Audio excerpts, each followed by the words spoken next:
Good evening, everyone. This is Dolores Cannon with the Metaphysical Hour, and we are live tonight. I know we have been gone, and there's been shows out of the archives. This is August the 2nd, 2013. Don't look at me. She doesn't know what day. Julia's here, too. But it's August the 2nd, 2013. Then they know it's supposed to be live if I give that date. So we're going to be live for the whole month of August now. Okay. Let me go ahead and give the toll-free number out in case anyone wants to call in. We're going to have a guest tonight, and I would like it if you do call in to direct your questions to him. Okay, the toll-free number is 1-888-627-6008. 888-627-6008. And we got through our 8th Transformation Conference, and it was fantastic. Very good, yeah. We had a good crowd, and everyone just really enjoyed it. It was very good. And our guest tonight was one of the speakers. He's one of our new authors. And he did very good. Yes, he did. Normally, I try to have the speakers on before the conference, but it was impossible.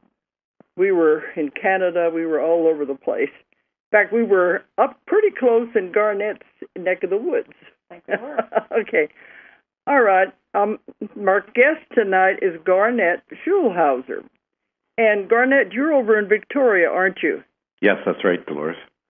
Uh-huh. We were in Edmonton, which is over that way. It's not too far away, and Edmonton's just about 200 miles north of Calgary, where I spent most of my life. So, yeah, you were in my neck of the woods for sure. Yeah, we had to transfer planes in Calgary. Right, we did. Yeah. Uh-huh. But finally we're trying to calm down now after everything and relax for a little bit, but everything is really crazy. That's what I was wondering. Have you noticed anything, Garnet? It seems like something's going on to where everything seems to be happening at once. Yeah, the pace of activity has certainly increased in my view, just from talking to people and what I read and what I see on TV. I think things are increasing. We're picking up the pace. I hope we're going in the right direction, but it certainly seems to be busier. Hope so.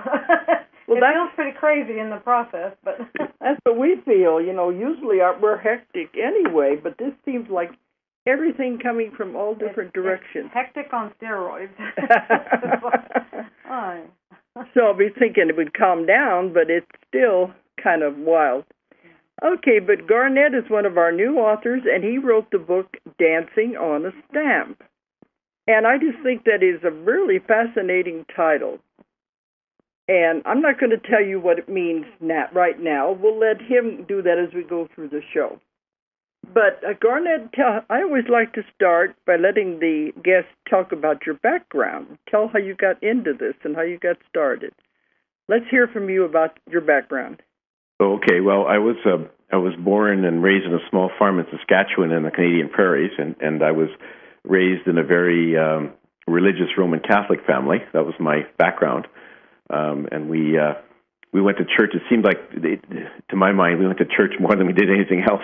My mother was a very strong religious person, and she was very determined that her husband and her 5 children all got to heaven with her, even if she had to drag us kicking and screaming. So she was the parade marshal, so to speak, and she sort of led the way on the religious front. And I was, like any good Catholic boy, I was an altar boy in our parish church for a number of years, and we did all the things that good Catholics did, and we learned all the rules and beliefs that they taught us. Anyway, by the time I hit my teenage years, though, I was getting a little skeptical about some of their rules and beliefs, which didn't make any sense to me. And then I sort of, as I went through to my 30s, I sort of slowly drifted away from what I was taught. Probably by my late 30s, I had sort of rejected most of, or a lot of what they had taught me, and I was sort of in no man's land. I had rejected one set of beliefs, but I hadn't found anything else to replace it. So I was casting about looking for answers to all the questions that I've been asking throughout my life that most adults ask at one point or another. You know, all the eternal questions like, who am I, why am I here, what's my purpose, and what happens to me after I die. And I hadn't sort of found any answers that really satisfied me until one day I met a homeless man on the street whose name was Albert, who gave me all the answers. And it's sort of an interesting. Do you want me to say how I met Albert? Yeah, but no, you were in the corporate world too, weren't you? Yeah. Yes. You see, when I met Albert, I was practicing law as a corporate lawyer in Calgary, in Canada, and I spent like most of my adult life there practicing law, so one day in how I met Albert, this homeless man, was just kind of an interesting story. I decided to go for a walk to get some fresh air one sunny afternoon in May. So I walked out in the street in front of our building, which is a pedestrian mall. It's close to traffic. And I was just walking down the street, my mind sort of in the clouds, as usual. And all of a sudden, this homeless man jumps out of nowhere and stops me in my tracks. Now, he looked like a very typical homeless man. He had long, greasy hair and scraggly beard, and his clothes were dirty, and they looked like they'd been slept in for weeks. And usually what I would do when I met or encountered homeless people on this mall, I just do a quick sidestep and go right around them, because usually they were asking for money. But this man was very different because he had amazing, dazzling, sparkling blue eyes that shone like two little blue stars is the best way I can describe it. And so I stopped and I looked at this man and looked into his eyes, and his eyes were penetrating deeply inside me. I felt like he was looking right into the bottom of my soul, and that he knew everything about me, even though we'd never met before. And I felt like he knew everything I'd ever said or done in my life.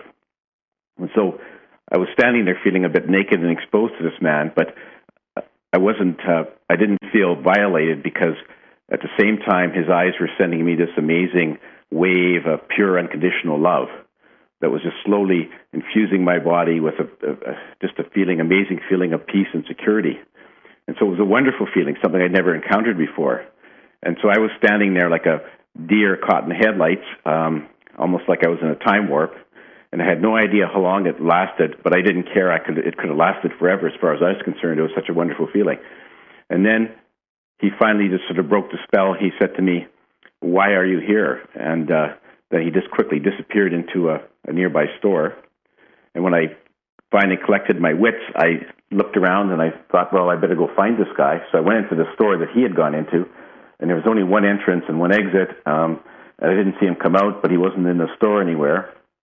So I walked up and down that same street for a while trying to find him, but I couldn't find him. He was just totally gone.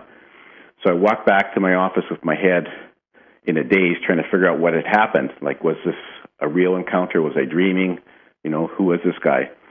And so that night I kept on, at home, I kept on asking these questions, and I knew that I had to come back the next day to see if I could find this guy. He was just a fascinating person, and I needed to talk to him. So the next day at the very same time, I went back onto the same street, and I walked up and down hoping I could find him. And after about 15 or 20 minutes, I was ready to give up, and then I spotted him sitting on a bench all by himself. So I walked over to him, and I said to him, "Why did you ask me that question?" He said, "You've been asking a lot of questions all your life, and I'm here to give you the answers and to help you on your journey." And so, despite the fact that his eyes are still sending me this wave of pure unconditional love, my lawyer brain then kicked in, and I became a little skeptical, and I said, "Well, why do you think you can help me? Because it doesn't look like you could even help yourself. You've been sleeping in the street for weeks, and you smell like a dead fish." He said, he smiled at me, and he said, "Looks can be deceiving." He said, "You look like you're a respected, successful corporate lawyer with everything under control, but we both know that's just a facade." He said, you can just turn around and go back to your office and see if you can find all your answers in those emails waiting on your computer, or you can sit down and take a chance with me and talk to me." So my intuition then sort of kicked in, and I knew that he was right, that this guy was a special guy, and I really needed to talk to him. And, what the heck, I had nothing to lose but a few minutes of a sunny afternoon. So I sat down and we started our conversation, which sort of led to a series of conversations over several months, and he answered all my questions and a lot more that popped into my mind as we were talking. So it was really quite an amazing encounter. Hmm. And of course, you figured out who he was after a while, didn't you? Yeah, you see, he early on he told me that he was actually one of my spirit guides disguised as a homeless man. Uh-huh. And he said that he came to me. You see, the first three appearances he appeared as a homeless man.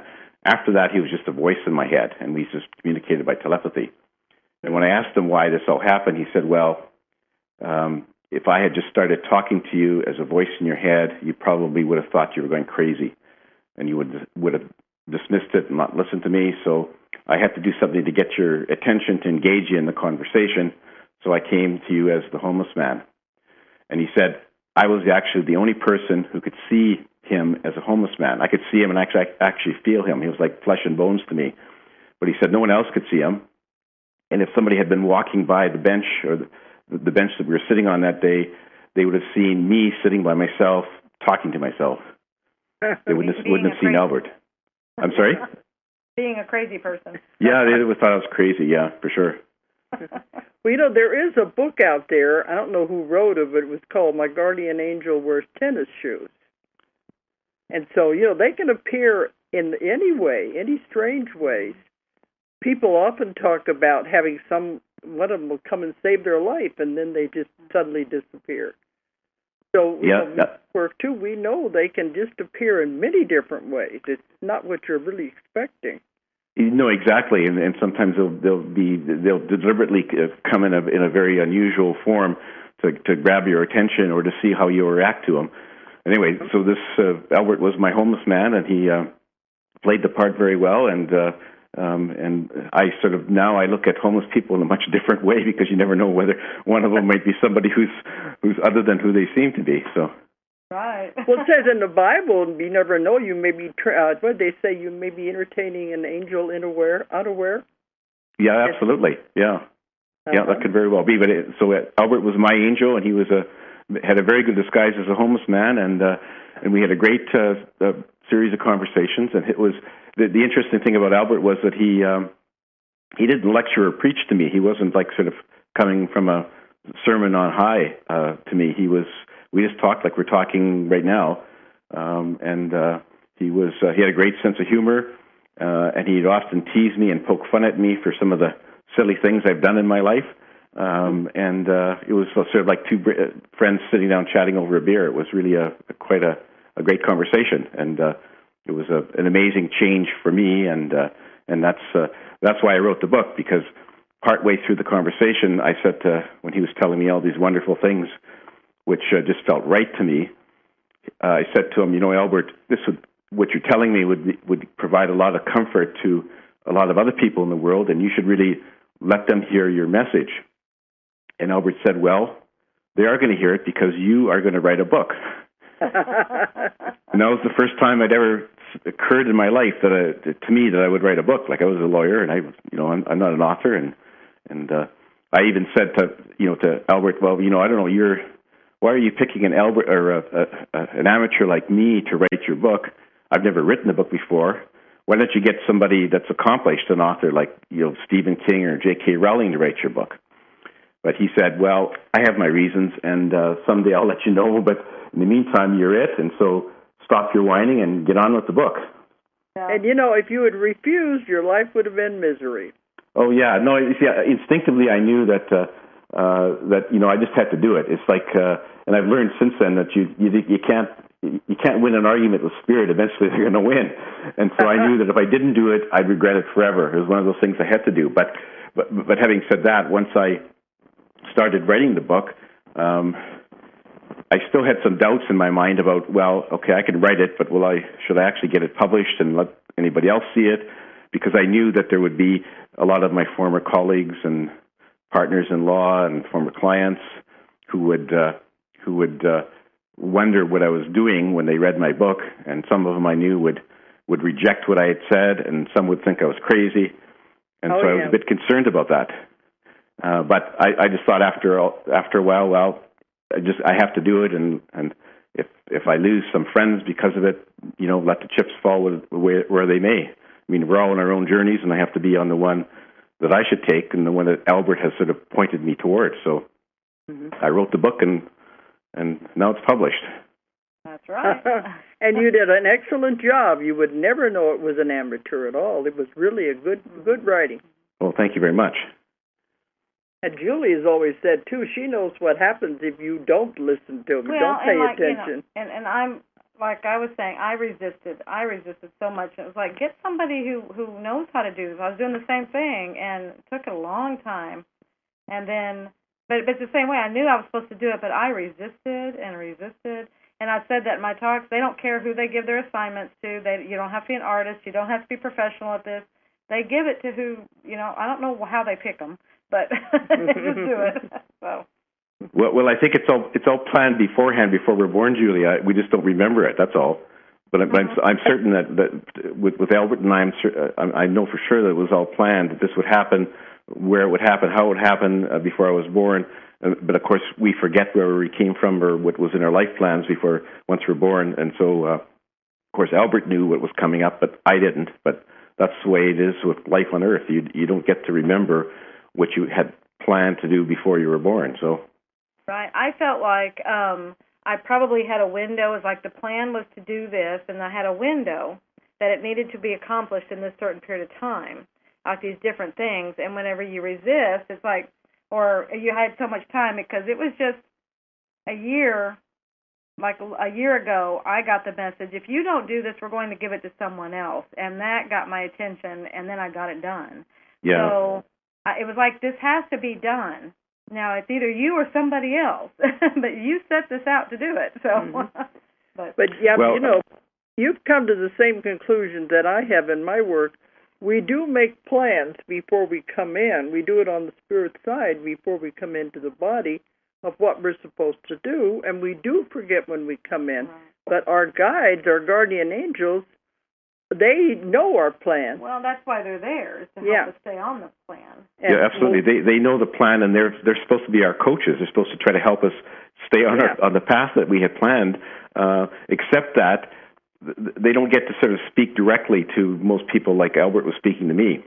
Mm-hmm. That was very much of an exception, and he said that he's speaking to me for me to get his message out to everyone, but he doesn't give me guidance on my sort of personal life or day-to-day stuff. He said that I still have to rely on listening to my guides, and the problem is that our guides have to give us very subtle messages, like intuitive thoughts or gut feelings or synchronicity events, coincidental events, whatever.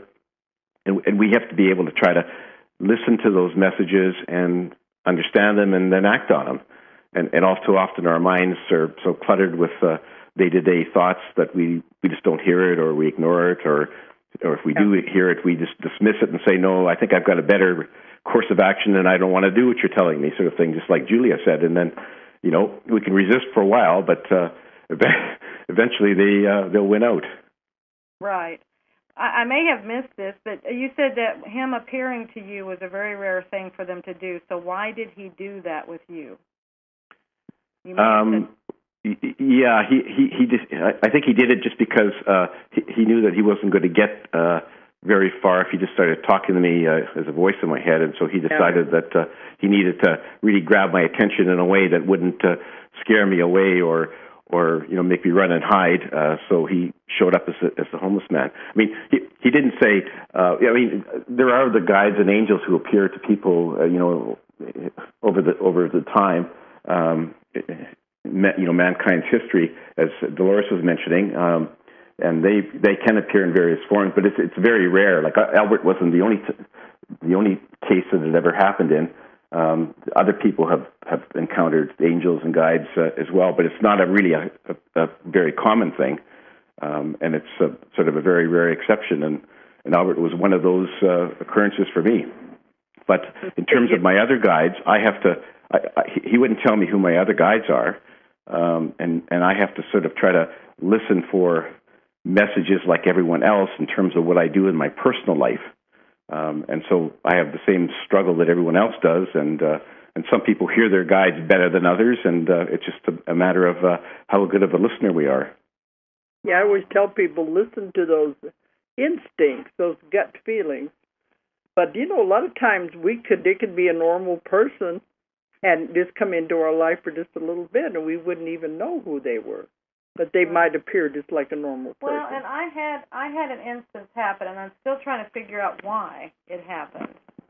Because nothing really happened around it that I recall. But we had done, this was back when Mom was practicing her technique, so it was a long time ago.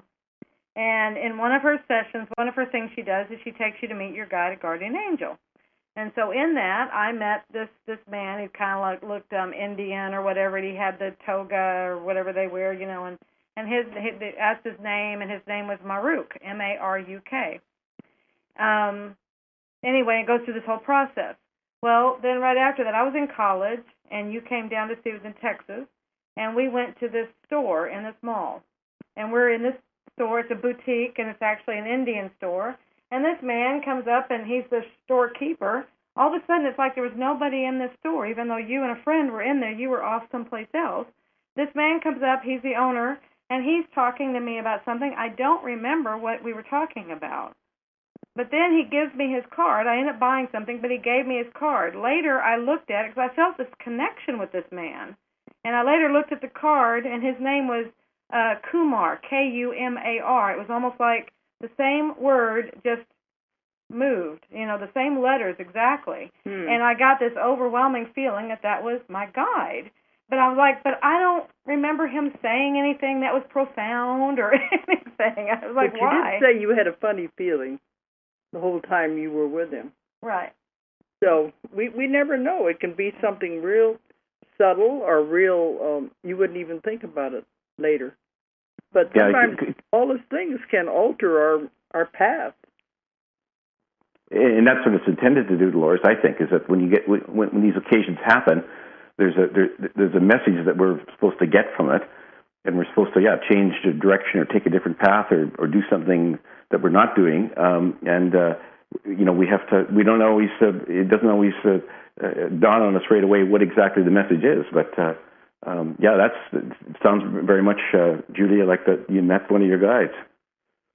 And like I said, I don't remember what we talked about, but I remember him. I remember the event to this day, and we're probably talking, 35 years ago at least. So, I remember it just like it happened. I just don't remember what we talked about. So that to me has something right there. But, otherwise, why would it stick in your mind after all those years? Right. But anyway, it was. I'm sure I've kept his card ever since then. And you should go back, Julia, to see if he's still there. Pardon? You should go back to the shop to see if he's still there. Well, that's what we said. We wondered if we went back once I looked at his card, because I didn't look at it at that time. I looked at it a little later, and I got the chills and everything. It was like, oh my goodness. And but we wondered, but we never did go back. We said, I wonder if the store is still there if we go back. That happens a lot of times. Things just disappear. Right. In and out of time. But I know when you were giving your wonderful lecture, I kept thinking it was almost word from word from my book, Between Death and Life. And you said you haven't really read any of my books, have you? Well, I've read the Convoluted Universe series and the 3 Waves of Volunteers. I read those after my manuscript was in your hands, actually. But I haven't read the book you just mentioned, no. But the interesting thing is that the messages that are coming from Spirit are coming through many different ways. They come through your clients, Dolores, and they come to me through Albert, and there's a lot of different ways the messages are coming across, and I think, in my view, they seem to be increasing the pace of the messages I guess they have a reason for it, and it's but the messages seem to be fairly consistent, as you have mentioned before. Yeah, see, I was writing that book in the 1980s, and it was printed in the 90s, and it's still in print, and it's all over the world. But, when they was giving me all that information about life after death and where you go, what it's like and what happens, it was to me startling because there wasn't anything out there at that time. But to hear you saying, and I said, it's just word for word, and I always say if there is a similarity, then that gives it validity. We know it's coming from the right place. because we can't make up the same thing. Well, it's confirmation. And yeah, it's confirmation, yeah. Right. I've noticed, like you're saying, it's coming from a lot of, I feel a sense of urgency, a real sense of urgency from Spirit. It's like we have got to get, I think that's why they're putting so many messages through so many different people. It's like we have got to get this stuff figured out. Yeah, because I get hundreds of submissions of manuscripts, and I read them all. But many, many of them are like this, the same information. And, of course, some of it is written better than others. But that tells me they're trying their best they can to get it through anybody, just so it will come out. Right. What do you call that? It's like the hunter's monkey syndrome. With enough people, eventually. You flood the market. Yeah, flood the market. Yeah, I think they're trying to flood the market with the messages, and it's coming in, as I said, from all sources and from too many different peoples in many different books. And because the message is more or less the same, it's just confirmation, and they're just trying to make sure that it gets spread as widely as they can. And I think, Julie, you're right. I think I detect a sense of urgency that they want to really pick up the pace because they think we're at a crucial point, and we need to get as many people on side as we can, and that's why the message or the amount of messages and the degree of messages have been increasing and coming out and being more widespread over the last number of years. I think you're right, Dolores. Before, I can recall back when I was in university days, I can't recall anyone ever talking about the things that Albert and I discussed or reading about it or hearing about it anywhere. I mean, it just didn't seem, maybe it was there, but it wasn't something that I was aware of. And then now, of course, you can find all kinds of people talking about it and writing books about it.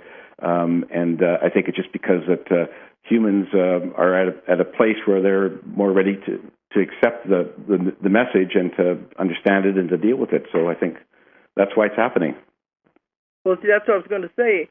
I've been doing this for 45 years, since the 1960s. I've watched it evolve because I think it's mostly been in the last 10 years we've seen the changes. Well, it's been a huge shift in the last 10 years. Because before that, it's the same way I would give lectures, and there'd be all these skeptics out there in the 80s and the 90s, and this was something you just didn't talk about, life after death or the eternal soul, and none of that. The churches, they thought you were going against the churches. Kind of an underground thing. You had little meetings. We were called the underground. Yeah. We would have meetings and discuss this, and nobody was supposed to know where we were meeting and what we were talking about. But now the things are changing with the audiences. That it's becoming more mainstream, and it's no longer the forbidden topics as it used to be. Yeah, what surprised me, what sort of was as confirmation of that, was that I was. As I said, I was concerned about some of my former partners and clients and friends from back in Calgary. Like when I wrote the book, I had retired out to Vancouver Island, so I'd left Calgary. I was concerned about what they would say, and I got an amazing number of emails from people who I thought were sort of straight-laced, organized religion people who would just shake their heads and say, we think this guy has lost his mind. I got some emails from these people who were very supportive, who said, thanks for having the courage to write your book and release it, and thanks for helping me on my own spiritual journey. And I really enjoyed your book. And I was very surprised that some of the emails from some of the people who I never thought in a million years would ever, sign on or agree with the message or accept it. So I think there's a lot of people who are, to use Sherry Cortland's term, who are still in the spiritual closet, but who are got one foot out the door and they're about to come out, and I think more and more of them are going to do that in the next while. Well, that's why they were hiding too. They didn't want to discuss these things, afraid of what other people were going to say, so they keep it in the background. Yeah, absolutely. And one of my concerns was about in my own family. I have 3 sisters who are still practicing Catholics, and I thought, what are they going to say? Are they going to, because I'm not, if you read what Albert's message, I mean, he's dissing a lot of the beliefs of the Catholic Church and all of their rules. And I thought, I wonder what they're going to say. Maybe they'll quit talking to me, but they were all quite good. And I'm not sure they fully signed on yet, but they didn't denounce me or anything, and we're still talking. So that's something, and it gave them food for thought, I think. And even though they're still carrying on with their ways, and that's fine because everyone has their own journey to carry out. And as Albert told me, it doesn't matter whether people sign on to the message I'm giving them. It'd be nice if they did, but if they don't, it's not the end of the world. And when they cross back over to the spirit side, then they'll know. So sooner or later, everyone will realize what the truth is and the way the universe works. Yeah, but is your mother still alive? No, she's not. No. Interesting story about my mother.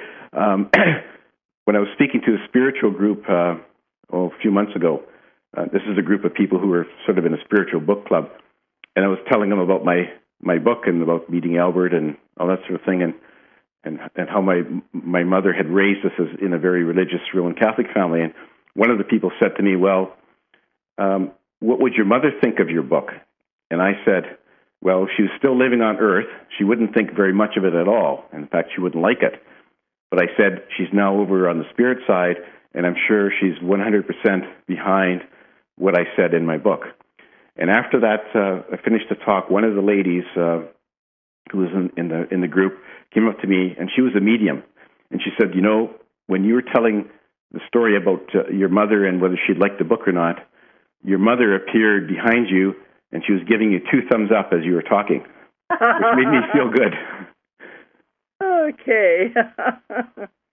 But to be able to show you the difference, though, when I got into this in the 1960s, nobody was discussing anything. There was no New Age. There was no metaphysics. Hardly anybody in the Western world believed in reincarnation. I got into all of that. And I was teaching Sunday school in the Protestant church and singing in the choir, all of that. They put me out of the church because they thought I was having seances and talking to the dead. So that shows you how far we have come. That would have meant you were talking to the devil. So. Oh, yeah, they thought I was working with the devil, for sure. Yeah, and a few centuries earlier, you might have been burnt at the stake for doing that. We have progressed a lot, and we still have a ways to go, but there's more and more people who are just accepting it, and I think it's probably because in a lot of cases, they're rejecting the organized religion they grew up with and looking for something new to replace it. And if the new message coming out is, my view, way better message. It's a message of love and hope, and it's a message that doesn't have guilt and fear built into it, like a lot of religions use to try to control people. Because as Albert said, the source or God doesn't control what happens to us on Earth. It doesn't choose our lives for us because we do that ourselves, and we're not judged or punished after we die. We all go back to the spirit side, and so that to a lot of people is a lot of comfort and relief. It's like now I don't have to worry about going to hell after I die because I'm going back to the same place as I came from, and I can keep on coming back until I learn all my lessons, and that's very comforting to a lot of people. Yeah, and to me, what I've found is a very loving message. And I wish the churches would teach these things because there is a lot of hope in it. People wouldn't be so afraid. Well, when I was in nursing and I would work intensive care, and I'd see people, they're dying and they are scared to death because they are so afraid of what's going to happen and everything. And that's purely because of the church and because of the religion. And it ingrained that so severely. These people were petrified, and that's sad. And you said they lived a good life, but they were, because they weren't perfect, they were going to hell. Yeah, they were going to hell. They all knew they did something. Everybody's done something. And no matter how good life they lived, they still did something. Well, I could certainly equate with that, Julia, because I remember when I was a youngster, even at that stage of being afraid of dying and going to hell and all that sort of thing, and that just all came from the church, which I don't think makes any sense it makes no sense to scare adults, never mind young children, but that's sort of the atmosphere that we grew up in and what they were trying to get across to us. If we can scare these guys enough, they will follow our rules. But it's not worth it because people shouldn't fear death. They should just look at it as a transition, a doorway to another place. Well, in my book, I say they're just going home. Yeah, it is home. Yeah, Yeah, But the other thing that people that grew up with religion who are still hanging on to it, that they find disturbing is the fact that, as Albert said, is that everyone goes back to the spirit side. Everyone goes home, no matter what you did on Earth. So even the murderers and the terrorists, they all end up back on the spirit side. And people will say, well, how is it fair that the bad guys go to heaven after they die? That's not fair. And Albert's answer is, well, life on Earth is, you won't understand it till you get back there, but it's like a play, and it's like, if you're playing the part of somebody who has to stab another actor in the play, well, you don't get, when the play's over, you don't get arrested by the police because they know it's not real, and it's like life on Earth. It's not really real, and it's like a play. And when you get back to the spirit side, everyone says, okay, well, you played that part, and I played this part, and now let's get our heads together and plan our next lives. That's the way you look at it when you're back there. Here, you don't understand it, which is the problem. I love the analogy. I love the analogy of the police coming in and arresting you. Okay. Well, that's what I'm always telling people in my therapy work, too, is everybody has bad things happen in their life. That's what life's all about. Is we're in a school here, we're learning lessons. And I tell them, did you learn anything from the bad experience? And if you learned one thing, then that was the reason for you experiencing that. It's part of the lesson. And sometimes they'll say, well, I didn't learn anything. It was just a bad experience. And if they think that way, well, guess what? They got to come back and take that class over again. They didn't pass it. Yeah, you got to keep on, They can look at it like that. What did I learn? That was the reason I planned that circumstance. Of course, that makes them take responsibility, and they don't like that. That's a scary thing for some people.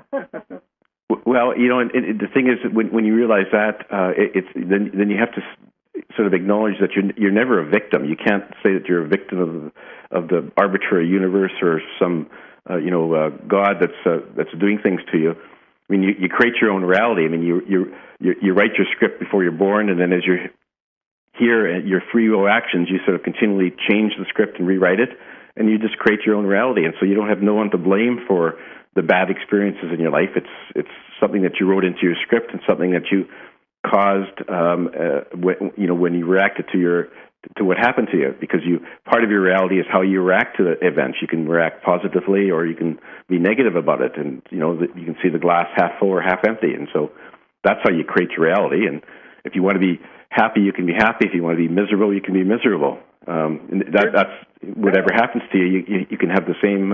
You have the same choice. Yeah, you're doing it to yourself. That's what I tell people. But a lot of them, they have these bad things happen, and then they get so swallowed up in that they don't realize they can come out. Well, like you said, yeah, you're the victim mode at that point. Yeah. And you have to get out of that. I mean, you can't. Once you understand this, you can no longer be a victim. It just doesn't work. Mm-hmm. And that's what I love about it, because it empowers people at that point. If they accept it. Right. Mm-hmm. If they don't, that's their free will. Yeah, we do have free will. Yeah, that's one of the things that makes the Earth School so tough is having the free will and not remembering what's in your life plan, or that you even have one, or where you came from, or that you were here before. So that's why Earth is such a tough place. And I guess we should all sort of pat ourselves in the back, because the fact that we're here in human bodies on Earth means that we're pretty brave souls to try it out, because it's not an easy school. That's what Julie's always saying, almost word for word. Because it's almost like we're in contact with the same source. Because I've been told Earth is the most difficult planet to live on. Most challenging. Challenging planet in the universe. Wow. It's the deepest, the heaviest, the most challenging. And they said, when you come to Earth, sign on to come to Earth, you're greatly admired, because they know what you're getting into. And they try to discourage you because they know it's going to be very hard. But it is the hardest one. You come to Earth to learn emotions and limitations. And we have free will, which no other planet has. So it's a different type of planet than anywhere else you can live on. a lot to be learned here. So you are very brave to come in. And then what I've gotten is only master manifestors can come here. So like you said, we have to be some pretty remarkable souls or beings, whatever you want to call it, to come here. It's not just anybody that can play this game. Yeah. She keeps calling it the Earth game. I call it Game Board Earth. Game Board Earth. Good description, Julia. Mm-hmm. But yeah, that's what we found out, that the here again, what was I going to say there? I lost my thought. It has to do with this being difficult in coming in here. Oh, master manifestors. Oh, yeah. They told me that the greatest lesson you have to learn in the school of Earth is to learn how to manipulate energy, because everything is energy. And they said that's one thing you have to learn before you graduate from the Earth School, is how to manipulate energy. Now, what does that mean? That means learn how to create. To show how powerful your minds are. Julie's always saying we are great and powerful beings. But you have to learn how to manipulate the energy to create. We just have to remember who and what we are. And that's important, and it shows there again, you can create your reality, you can create your life, because you do have control of it. You're writing your own script. Right, and I think that, Julia's right.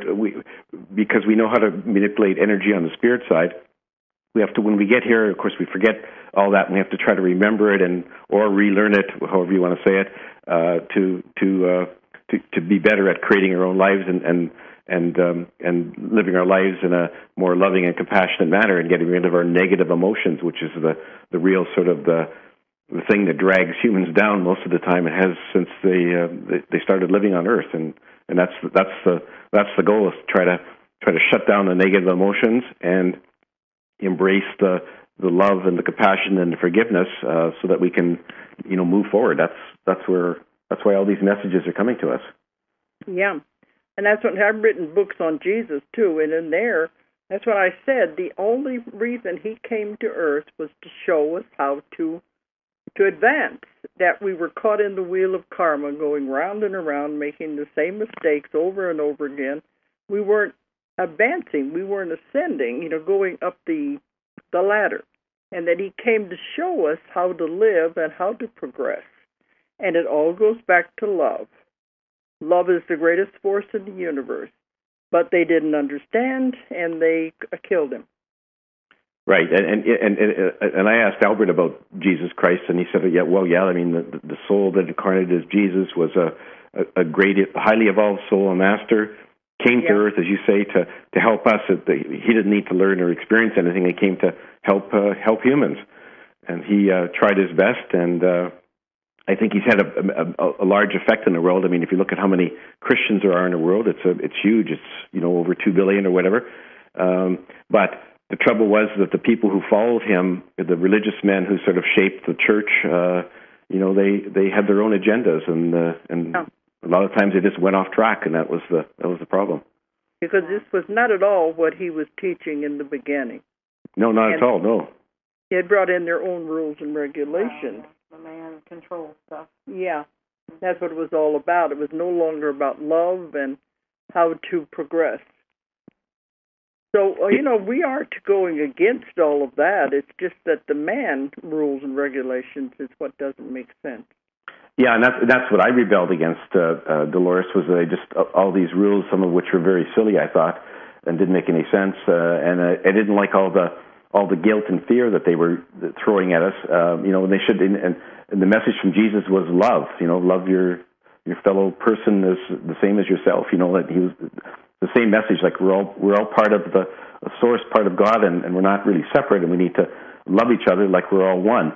But somehow that message got sort of shuffled off to the side as men sort of grabbed a hold of it and created their own vision of the church and created a bunch of rules, and that's where they've gone off course, and that's why a lot of people are leaving organized religions and have over the last number of years, just because they're realizing the same thing. And it's too bad that the message of love that Jesus gave to us was just distorted and shuffled off to the side. It's really unfortunate.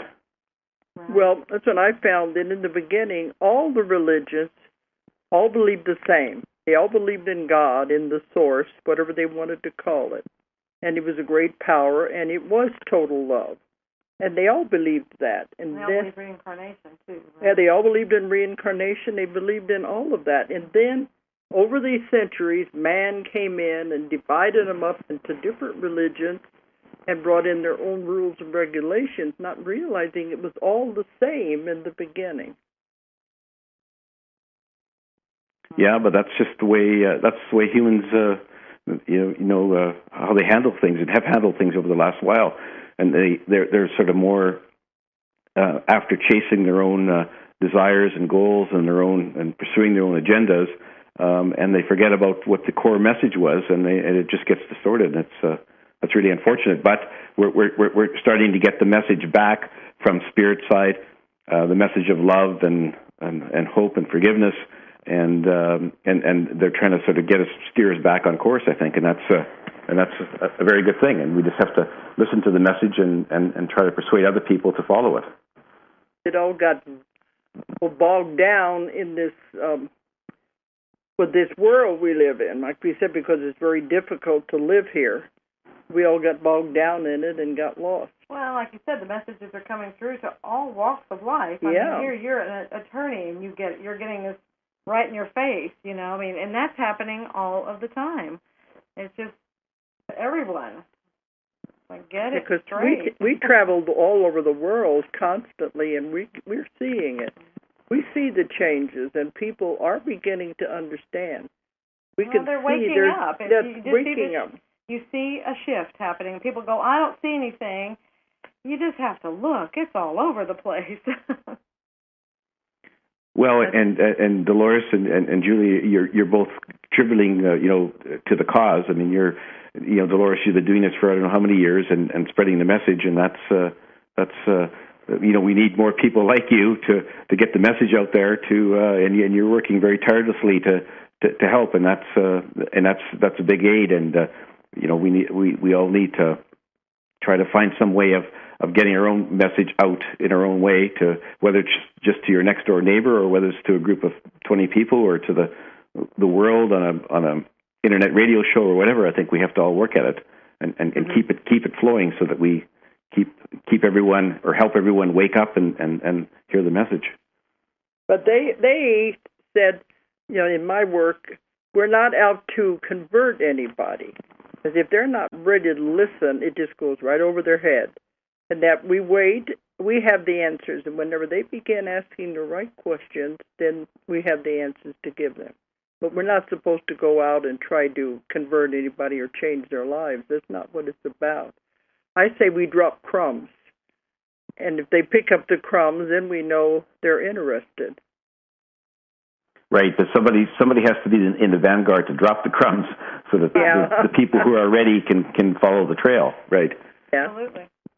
Yeah, and that's why I think that the message is coming to people like you and Julia and myself and a lot of other people to use your analogy, we're there to be dropping the crumbs so that people who are ready to be awakened can pick up the trail and follow along. Yeah, I say we give them a spoonful, digest this, then we'll give you another spoonful. But you can't just give them the whole loaf of bread. They won't understand, and they won't even listen. Well, and like you're saying, Garnet, like where you were coming from, I mean, you have recovering religious, groups, recovering Catholics and everything. These beliefs have been so indoctrinated. That's a lot to work through to even think of anything different. Oh yeah, no. We were force fed this from the time we were just youngsters and all the way through, and it's really hard to shake that. I mean, and even though you have doubts about it, always at the back of my mind, I was going through this slow rejection of the beliefs. Was that, well, what if they are right, and what if I will go to hell if I don't sort of follow the rules and I don't go to church on Sunday? That nagging doubt was there for a long time, and I think that's the problem for a lot of people, is that they just aren't quite ready yet to jettison the old regime and latch on to the new one, and they have fears. I mean, the fear of death and what happens to me after I die. That's always there, I guess. That reminds me of something that happened to me. I think it was something that needed to happen because at a point where my belief, I guess I needed to have my own belief system, because at that point I was believing what Mom was doing. I was believing it because what she was doing. I didn't have my own set of beliefs, and I had someone was determined to save me, and so they brought me, and they were just telling me how bad everything I was doing was, and I mean they were making me question everything myself. And what if this is all wrong? Like you're saying, that's where I think that's a natural thing. You go, what if they're right? What if all of this is wrong? And so it made me completely question everything. And so I think I had to completely tear down that belief structure and start over with my own, so that it was solid for me, not basing it on anybody else's say-so. And now it's unshakable. Because I know. Well, in the beginning, it was the same way. This little voice in the back of my head kept saying, this is heresy. You can't talk like this, because it is ingrained in us. Well, we're coming down to the wire. Garnet, I want you to tell them what the title of the book means, Dancing on a Stamp. Well, it's interesting.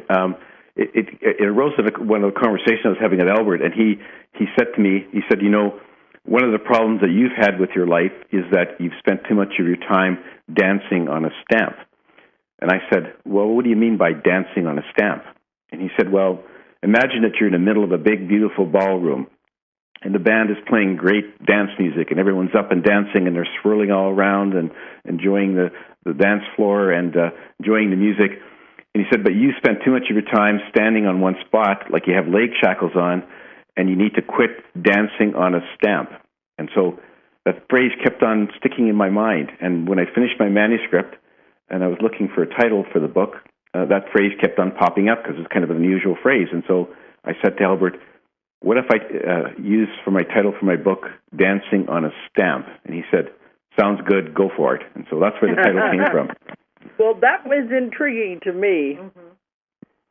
Okay, well, Garnet, before we go off, tell people if anybody wants to contact you about the book, or about they just want to email you or talk to you, how can they get a hold of you?